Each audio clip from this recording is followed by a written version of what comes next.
যখন অনেকদিন ধরে কারো কাছে চাপা মারতে না পেরে বাসায় শুয়ে শুয়ে বোরিং হচ্ছি, তখনই একটা মেয়ে আমার ফেসবুকে মেসেজ দিয়ে বলল, জয় ভাই কি করেন?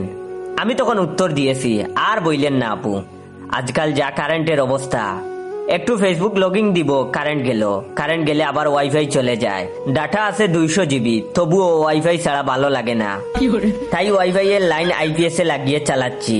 আইপিএস দিয়ে ফ্যান ঘুরতেছে যদিও, তবুও এসিতে থাকার অভ্যাস তো। 5 তলার বারান্দায় বসে কফি খেতে ইচ্ছে করছে, কিন্তু বারান্দায় রোদ, তাই ওভেন থেকে চিকেন ফ্রাই আর কুক নিয়ে 52 ইঞ্চির টেলিভিশনে বসে নেটফ্লিক্সে সিরিজ দেখতেছি। ল্যাপটপে ডাউনলোড করা আছে, কিন্তু নেটফ্লিক্স এর মতো মজা নাই।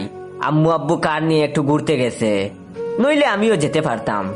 স্কুটি চালাতে মজা লাগে না, বসে বসে বোরিং হচ্ছি, তাই নতুন কেনা নাথিং ফোনটা দিয়ে রিপ্লাই দিলাম, কারণ আইফোনটা চার্জে।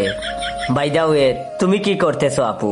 তখন মেয়েটি বলল, আর বইলেন না ভাইয়া, ঢাকা শহরে যেই যানজট, তাই আব্বুকে বলেছিলাম গাড়িতে আর ভালো লাগে না, তাই আব্বু আমাকে একটা হেলিকপ্টার কিনে দিয়েছেন।